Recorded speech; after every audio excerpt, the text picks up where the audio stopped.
You're listening to episode 20 of the On Being Human podcast. Heads up, this episode contains graphic content. Welcome to the On Being Human podcast, where we believe transforming ourselves can positively transform society. Your host, Brandy Fleck, has the honor of exploring the human condition with real people who bravely share their personal stories of adversity, healing, joy, and more. If you're seeking empowerment, strength, and inspiration, listen in to engage and explore tough topics that help us humanize one another, understand ourselves better, spread love, and connect.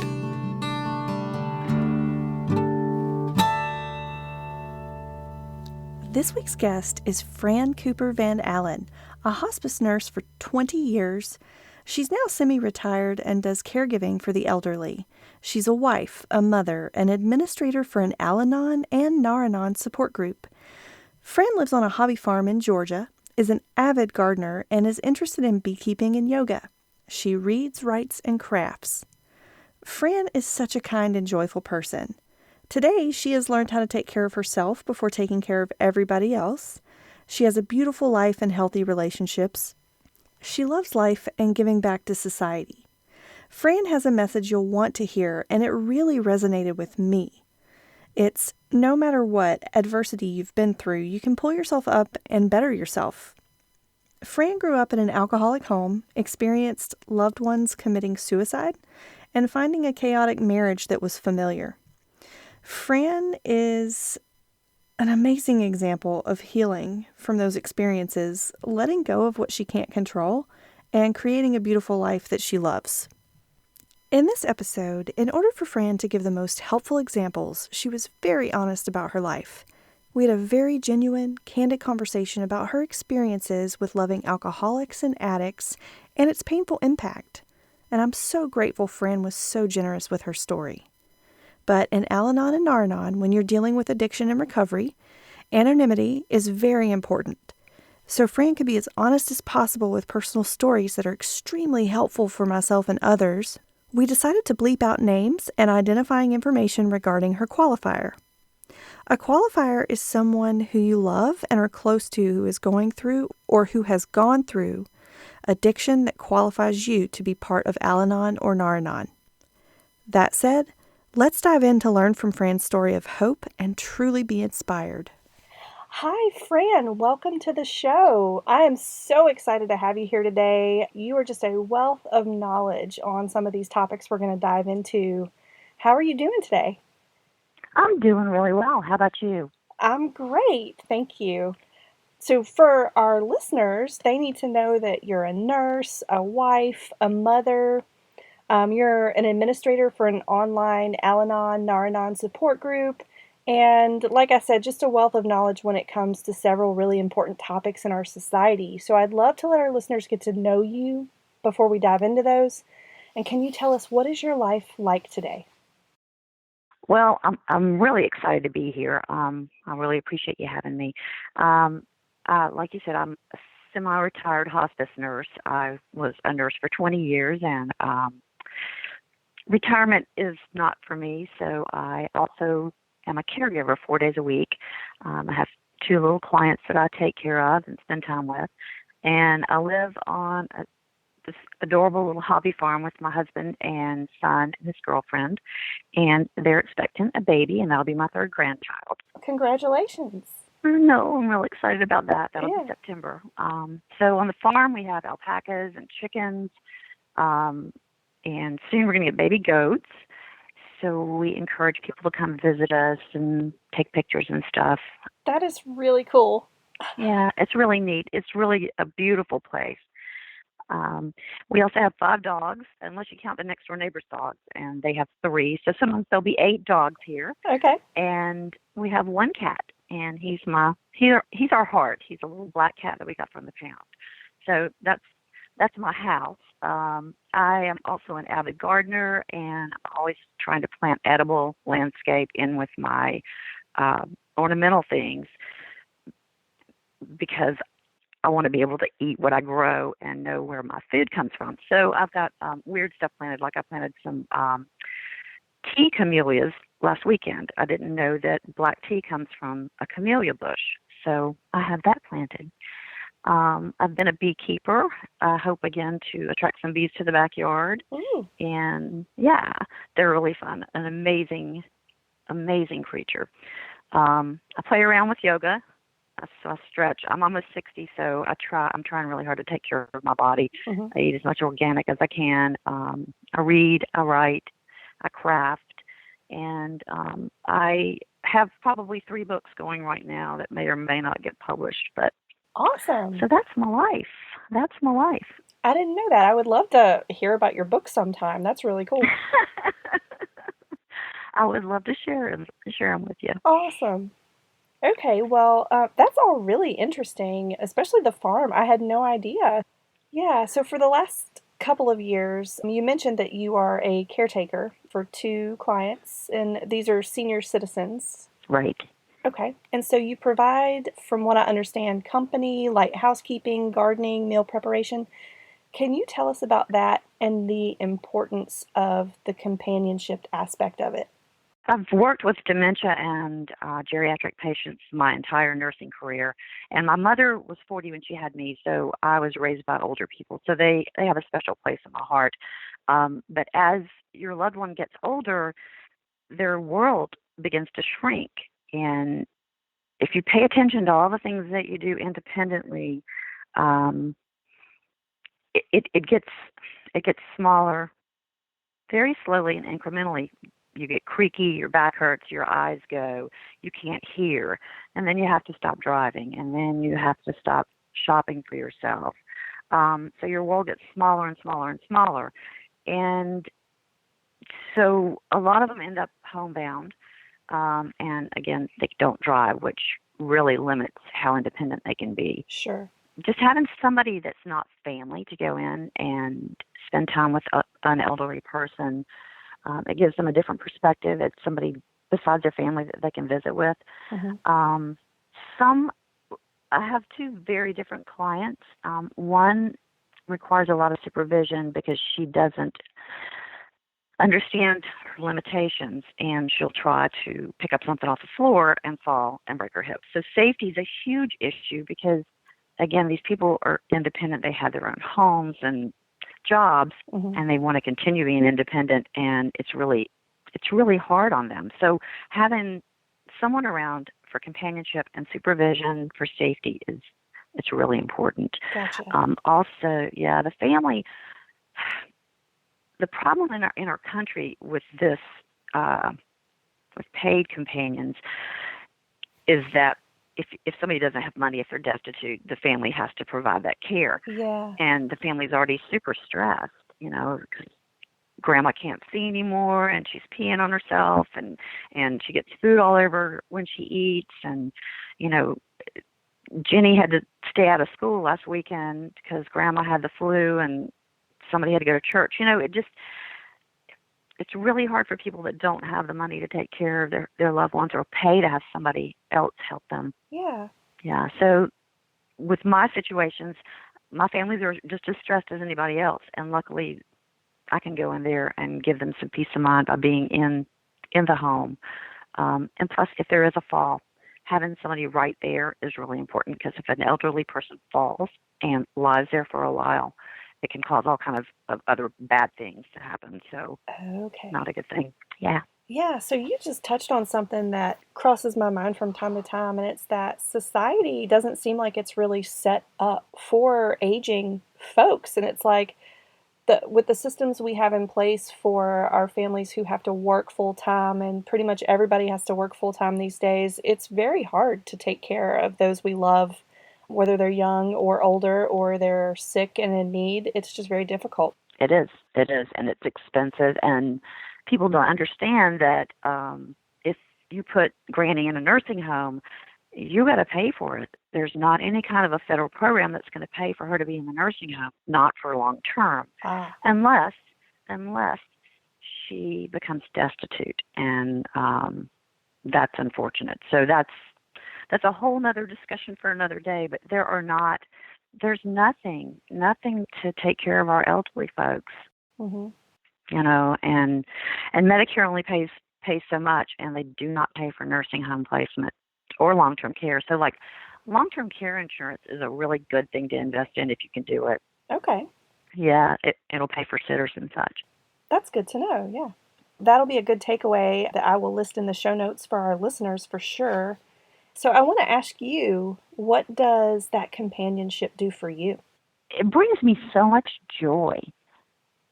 One of my clients, every time that I go in there, she's got her makeup on, she's waiting for me, and I get a big kiss, and then we wipe the lipstick off my face. We're like two sisters. We go to Johnny's Pizza every Friday, and we go get her hair done and go grocery shopping, and it's just, it brings me so much joy and so much life to be able to take her out and let her socialize. She loves it. Mm-hmm. It also has taught me patience, because I can't walk too fast with them, and I'm a fast walker.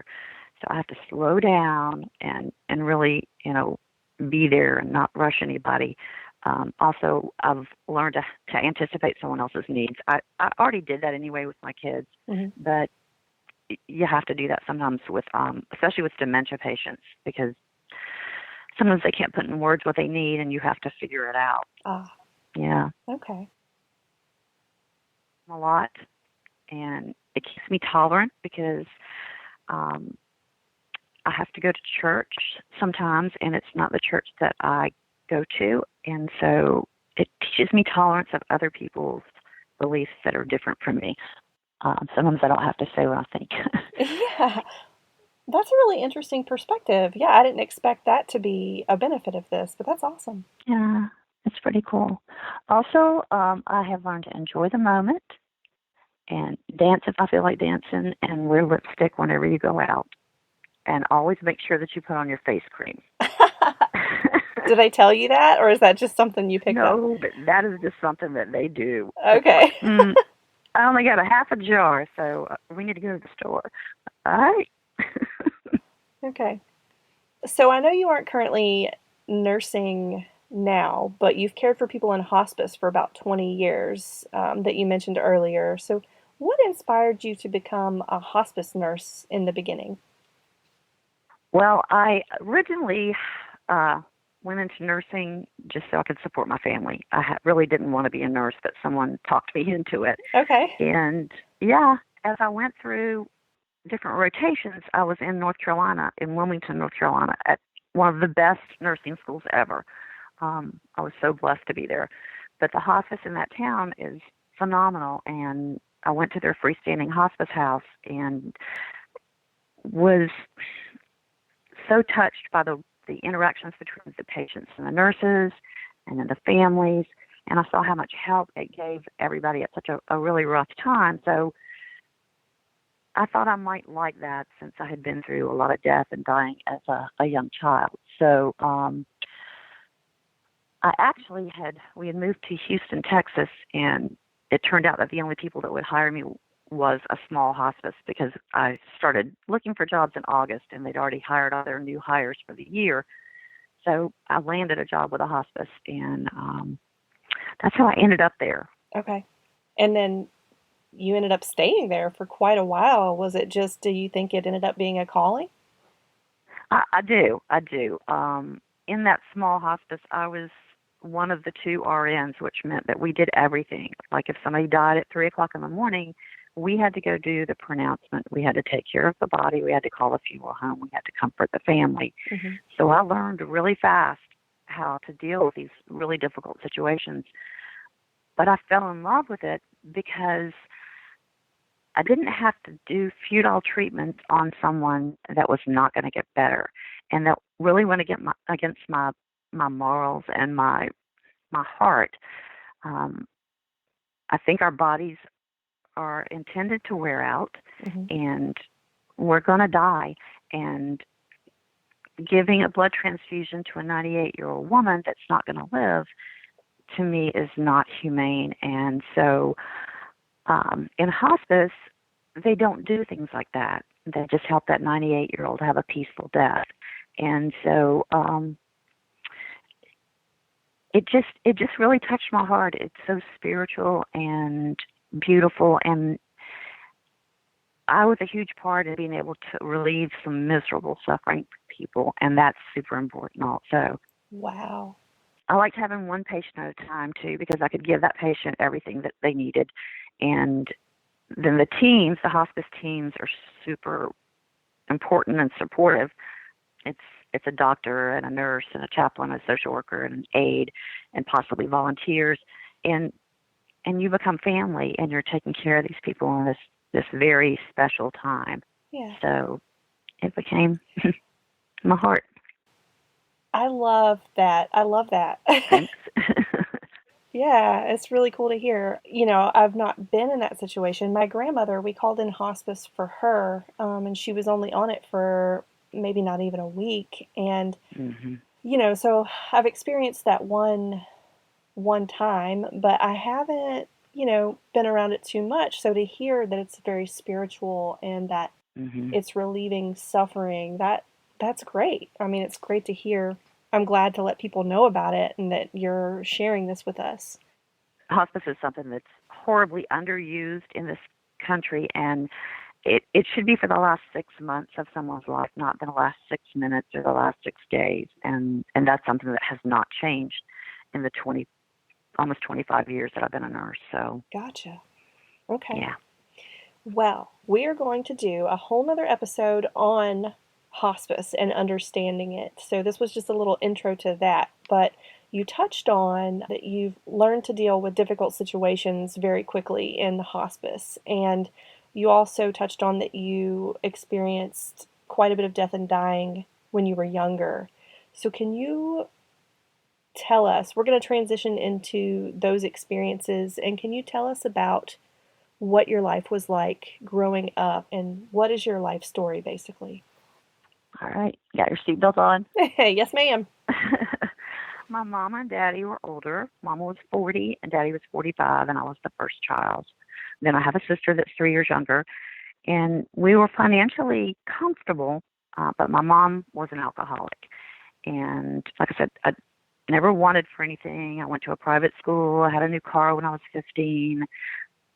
I ate artichokes when I was a little kid, and I knew what to do with a salad fork.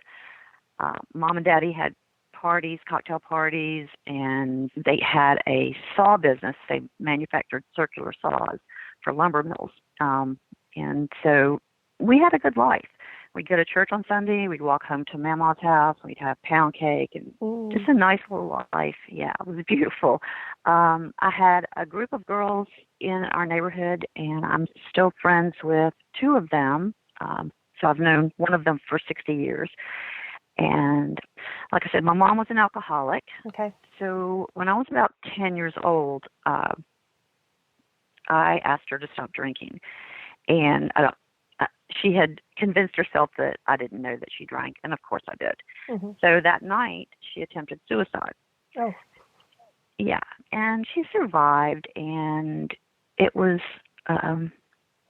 really rough because I was the oldest child, and I had to sit in the back seat with her, and I was actually with her, and she was touching me when she was hallucinating, so it was kind of weird. Okay. Well, fast forward 2 years, mom's drinking, still, and my daddy does commit suicide. So that was my chaotic life upbringing. Okay. Now, to give us a little background, where were you? What state or city did you grow up in? I was in South Carolina, in Columbia. Oh, okay. And I lived there. Yeah, I lived there for 27 years. I left a couple of times to go other places, but was there about 27 years. Okay. And my sister's there still, so. Oh, that's awesome. I grew up in Greenville, so Okay. close by, but I'm really sorry to hear about your mom and dad and the suicide attempts. So what impact did the events growing up with your mother and father in those circumstances, what did it have on you? Maybe starting from the beginning until now even, because I'm guessing that maybe there's still an impact, but that it changed over the years, but I'm not sure. Being the oldest, I kind of covered for mom and everything else. I learned to make excuses for her slurred speech or her unsteady gait, and I felt like it was my job to take care of things that she couldn't take care of. I did such weird things. When Daddy died, I gathered all the children in the group that I talked about, and we walked around to the neighbors to tell them what happened. And, here I was 12 years old doing this. Mm-hmm. I eventually became very controlling, selfish, pretty bossy. Well, bossier.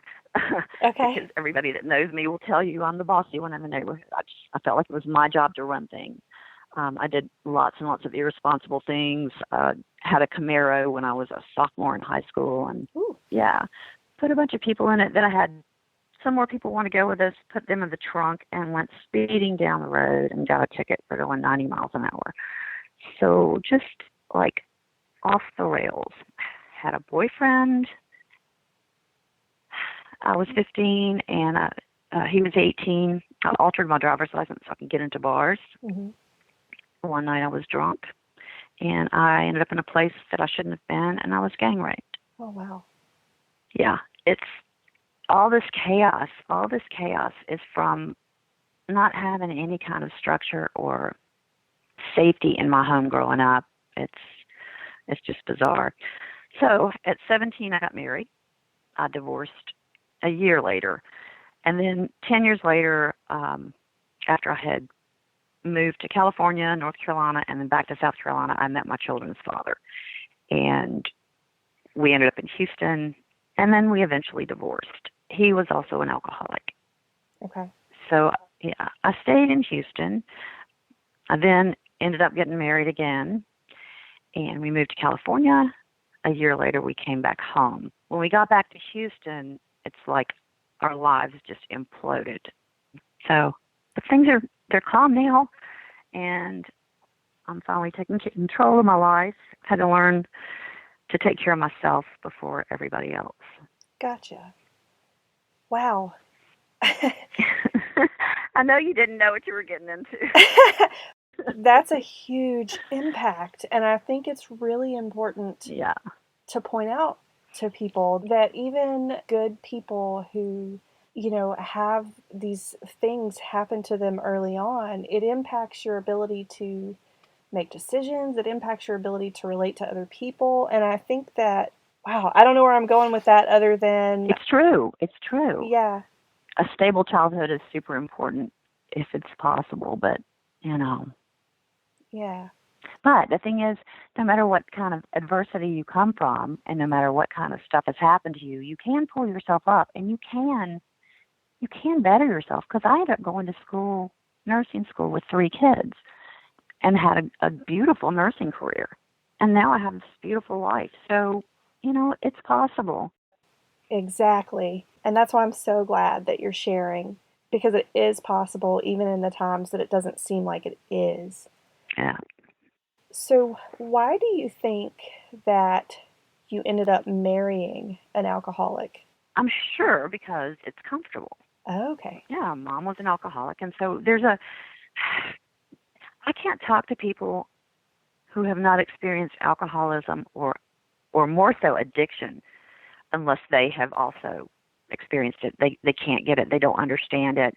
And, my husband now, I have a healthy, beautiful relationship. We are wonderfully independent people, and we're both mature adults that love each other and have a great marriage. But I don't know. I think it's just the comfort of being around somebody that is as chaotic as you are. That makes sense, yeah. Mm-hmm. So you mentioned independence. So let's dive into codependency and enabling. All right. I know that these are things that happen when you're in a relationship with someone with an addiction, I believe. But how do you define these terms? And is there a difference between them? Can you have one without the other? This is a really tough question. But codependency, I think, can happen even without alcohol or drugs. Okay. In my observation and research, I think that codependency is when one person's sense of purpose in life centers around making extreme sacrifices to satisfy another person's needs or wants. And it's an unhealthy clinginess where one person doesn't have the self-sufficiency or autonomy. They can't detach. They can't let go. They can't feel their own feelings. Mm-hmm. When I asked my therapist about this, she she said, you know, the quote, "You complete me." And that's what it is. The person's incomplete without the other. They can't exist without the other person. And I think the root of that is fear. And you know, again, a whole nother conversation. But Sure. so people are afraid of being alone or not loved or whatever it is. So sometimes they create a need in somebody else that they're the only ones, you know, that are able to satisfy that need. I can see how if a person is codependent, how they would then just naturally enable Hmm. an addiction Hmm. because they don't want to lose that person. Right, right. So defining enabling is basically you're doing something for somebody else that they can and should be doing for themselves. Ah, okay. It makes the enabler feel better, and whether that's guilt or fear. But an example, I send money for his rent when he has a job, but if he doesn't pay his rent, you know, he's going to be thrown out on his ear. So I pay his rent that he could pay himself so he won't be homeless. That's his responsibility to do it, but I'm enabling him, you know, and I'm doing something for him so he doesn't have to be responsible and pay for his own rent. Gotcha. Codependency, this was hard to define, but my mom was horribly codependent with me and my sister. Like, if I came home from a date and I was hysterically crying, she would end up hysterically crying with me. She was that enmeshed, and that's a whole nother, you know, another vocabulary word, but she was so, her emotions were so tied up in me, she couldn't have her own. Wow, okay. Or another example, I haven't eaten all day because I'm cleaning up the apartment so he doesn't have to clean it up, you know, when he's perfectly capable of cleaning up his own apartment. So I'm not taking care of myself. And then I'll bitch about it later because Yeah. I worked so hard and I cleaned it up and I didn't eat all day. But that was my choice. Gotcha. So do you think that your early environment is connected in any way to why you were so passionate about hospice and caretaking? I actually do. My grandmother had sitters, like I said, and they were there 24/7. Some of them stole from her, and some of them were some of the most beautiful people on this planet. And I think that I didn't think about this until you asked me this question, but I think that being around them, they were an example for me about how to treat people and to treat people that can't take care of themselves or that are dependent on you. And I was also brought up in the church, and like my family, if the doors were open, we were there. Um, I was, you know, Billy Graham, saved, everything else. So taking care of other people was something that was super and is still super important to me. Hmm. Can you tell us why you joined Al Anon and what does that program do for you? As we say, my life had become unmanageable. The first time that I joined Al Anon, my husband had earned a cruise, and I was so excited but petrified that he was going to be drunk the whole time, and I didn't want to go. And Mama made me go to an Al Anon meeting. Never went back until I was using, and I just felt at the end of my rope and went to a meeting and then went to another and another. And now I'm an administrator of an Al-Anon, Nar-Anon group online and do a Thursday night meeting, which is really helpful and really, I feel like I'm giving back a lot and I'm learning so much. I use it for everything now. Okay. My husband doesn't drink. My husband now doesn't drink, but he loves food. And so I can say that I'm powerless over food or my husband's eating habits or whatever it is, the fact that he won't cut his hair, whatever. I can turn those things over to my higher power who I kind of gotten away from. So it's taught me to deal with all kind of things that I really have no control over. And being brought up in an alcoholic home, you try to control everything because your life is out of control. Gotcha. I've also learned to live in the moment, and it's my responsibility to take care of myself. Like I said, my concept of my higher power has changed over the years, and I had to look at that again because it does talk about a higher power. It's helped me grow a whole lot. Okay. Well, that's really great. And for people who maybe aren't familiar with it, Al Anon is basically a 12-step program for the family members of addicts. Is that correct? Of alcoholics. Nar-Anon is for the addicts, but the principles are exactly the same. Okay. They use the same 12 steps and slogans and stuff, so very similar. Okay. Is it based on the 12 steps that are in Alcoholics Anonymous and things like that? It is. Okay. And we use the Serenity Prayer also. Okay. And then anybody who would want to join the group is anonymous? Absolutely. Okay. It's a closed group. You have to answer questions, and if you don't follow the rules, you get booted out. So it's a pretty tight-knit group of people that are really super supportive. Gotcha. What have you seen this program, now that you administrate it and run a meeting, what have you seen it do for others? So much. It restores so much joy and peace, and self-confidence, because our self-esteem gets damaged when we deal with alcoholism from somebody that we love. Mm-hmm. I've seen it teach people, just coping skills, how to just deal with everyday problems. I have one couple, both the husband and the wife counsel families that are in the situation where one partner's using or drinking and the other one is an Al-Anon, and they've been doing it for 20 years. They're both in recovery, and so they're helping other people. So that's an interesting concept, is that even if you're not an addict, that you would be in recovery. Can you tell us a little more about that? Yeah. Like I've said so many times through this whole conversation, I've mentioned the word chaos. So we learn to deal with chaos. And if there's not chaos, we'll create it, because that's where we're comfortable. Because we have learned through living with chaos that if we don't create chaos, then we're not happy. So we're ill. We stalk our loved ones. We do all kind of crazy stuff. I used to friend all of my friends on Facebook, and then if I didn't hear from him, once a day, I'd be sending him messages. Crazy stuff. So we're as sick as our addict is, because we deal with the insanity of living with them. You're in a constant state of fear and anxiety with them. Oh, yeah. You don't know. It's like having PTSD or something. It's horrible. But so, we learn to be dysfunctional, and we have no idea how to take care of ourselves. And that's the biggest thing I think that Al-Anon does, is it teaches you to put yourself first. And it's not selfish, it's self-preservation. Gotcha.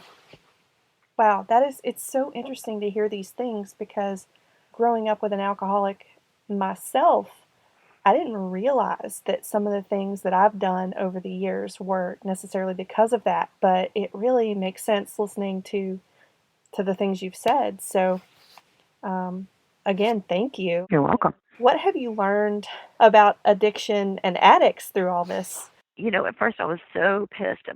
So I was like, why don't you want to have a nice clean bed to lay in? Why is it okay for you to lay underneath a bridge and sleep? But he's in pain. He's been in some kind of emotional, spiritual pain for the last 14 years. And they have an illness. I might take a Vicodin that I'm not prescribed, and it doesn't do anything to me. But he might take a Vicodin that he's not prescribed and crave one to numb his pain, to numb his emotional pain, his physical pain, or just to feel better, just to get high, just to escape. And then I think it becomes this snowball. And then they begin hating themselves, and so then they use more to forget that they hate themselves. It's just this horrible, perpetual cycle of pain and self-abuse. Can you describe the emotions of what it's like to be close to and love an addict? And specifically, just what do you go through? I wrote this down. I'm just going to read what I wrote. Okay. Terror, guilt, relief, love, guilt, hatred, fear, guilt, relief, pride, guilt, despair, hope, love, love, love.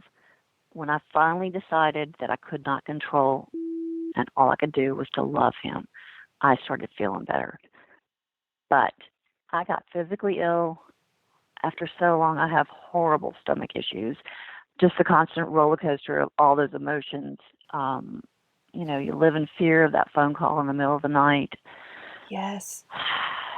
We got the call about my children's father. We were divorced at the time, but my daughter called me at 6 in the morning to tell me he had died, and it was complications from drugs and alcohol. And he was 44.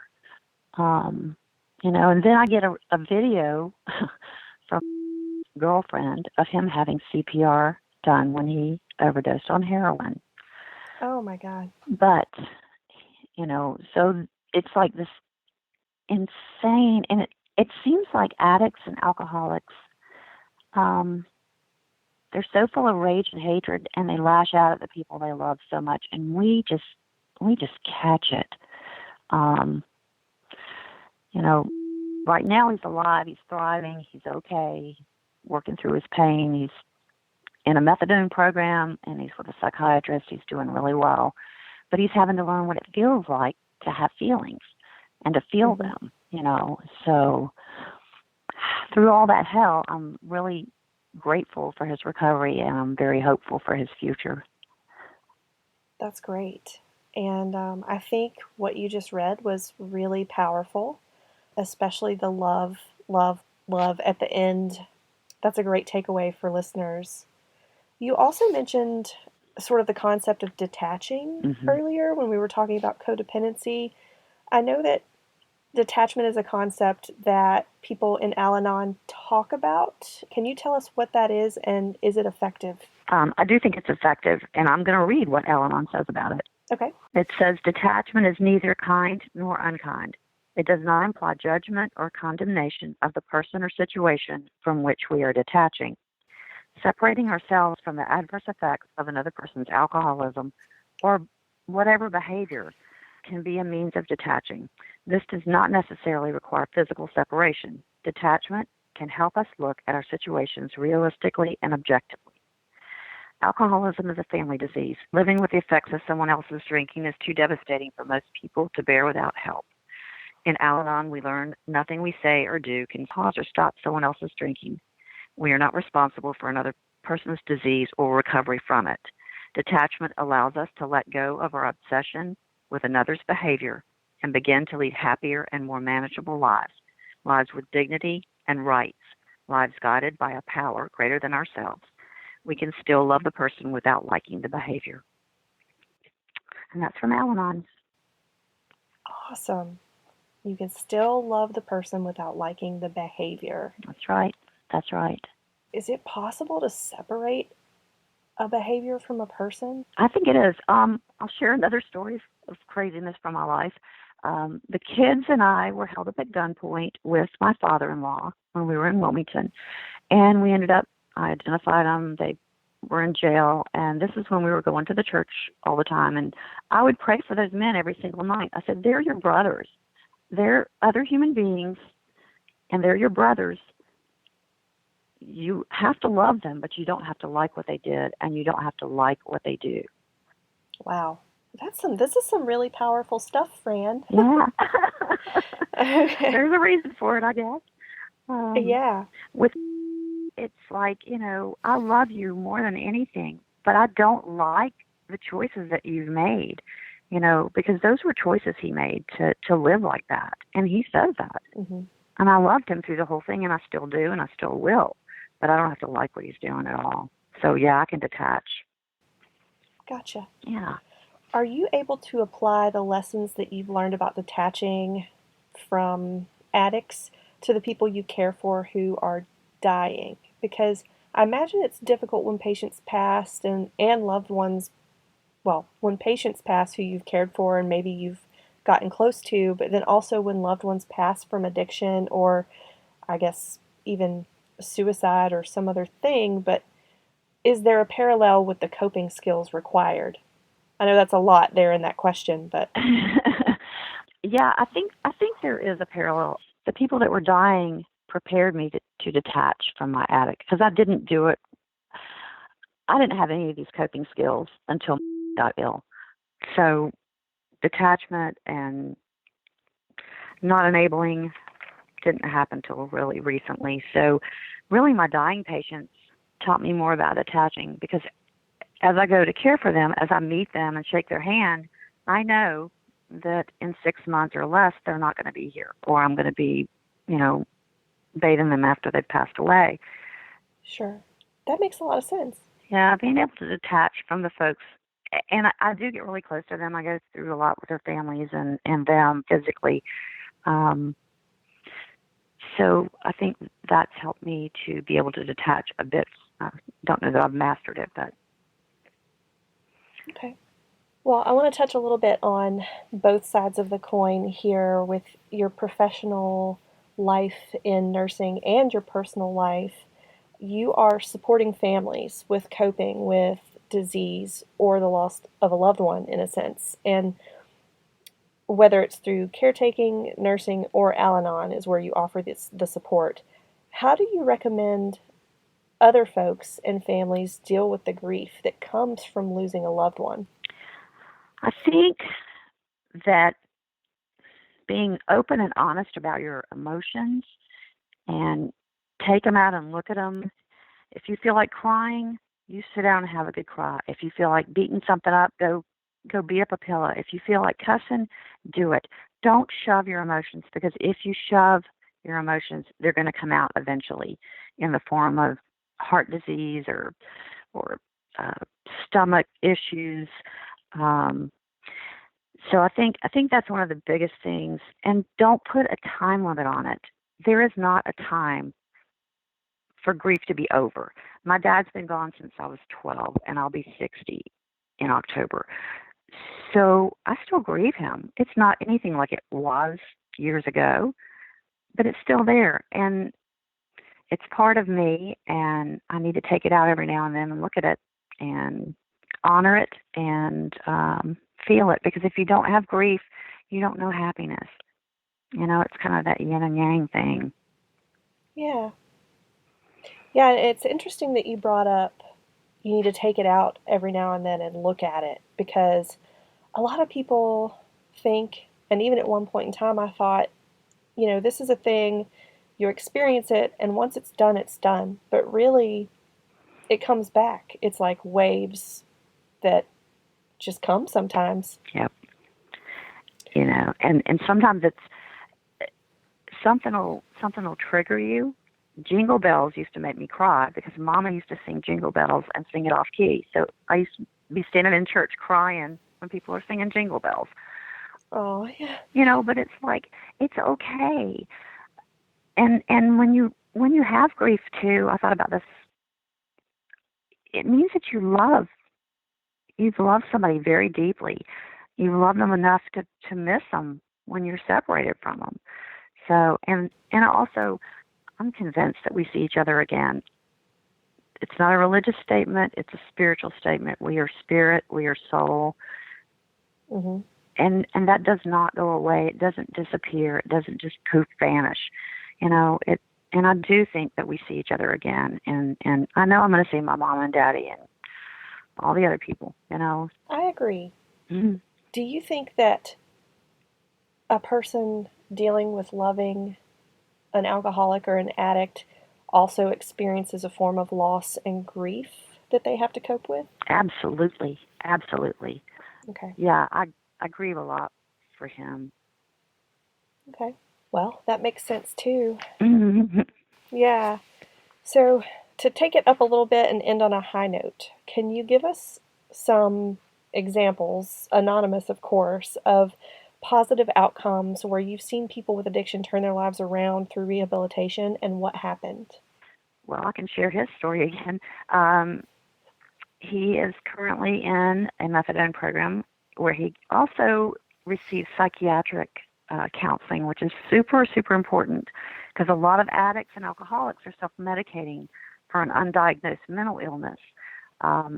So that's really helpful that he's got that. But through that program, he also has a job. He has friends. He told me yesterday that he's not going to have girlfriends or anything else anymore until he gets better. And that's a recommended thing in Al-Anon, is that you don't make any major choices or major decisions for at least a year after you start on your recovery journey. Okay. Yeah, it's because you need some time to heal and to figure out who the heck you are, because we don't know who we are. So jumping into a relationship with somebody else is not a healthy thing. Anyway, so great job, doing really well. The other couple I mentioned, he was an alcoholic, horrible history, and just put her through living hell, and she stuck with him, and he got sober, and now for 20 years they've been counseling couples, where one of the spouses is an addict and the other is not, and they're both in recovery. So they are amazing people, amazing people. I have another friend who is an outstanding photographer, and she was able to do a presentation at church the other day, and that wouldn't have happened were it not for the program giving her self-confidence back. Awesome. Now, that's an Al-Anon. That's not an addict, but it happens with them too. Yeah. Well, that's great. Yeah, the self-confidence piece is so big, definitely. Yeah, self-esteem gets damaged really easily on both sides, I think. Yes. Mm-hmm. Well, I've got one more question for you. Okay. What does being human mean to you? I think that, first off, I think that we're here to love and to make this place a better place, make the world a better place. So to be human for me means to be relatable and real and vulnerable and connected to people, to be weak, open, fallible, flexible, and hopeful. I think we're wonderfully created, and we're full of light, and being fully human is just being a light to the rest of the world and for yourself too. I love it. That is awesome. Fran, thank you so much for sharing your personal experiences and your story with us today. Thanks for asking me. I really enjoyed it. You guys, Fran is so brave and caring. Her message is one I really believe in, and I loved hearing about how she bounced back from the adversities in her life. To see takeaways and all the cool things Fran mentioned in this episode, go to onbeinghumanpodcast.com/episodes/020. Also, Fran has done another interview and we'll be doing another episode, I believe around episode 22, so be sure to come back and hear what she has to say about hospice. Leave a question, leave a comment, and if you like what you're hearing, remember to go on over to iTunes and Apple Podcasts to subscribe and leave a rating and review. As always, we'd love to hear from you.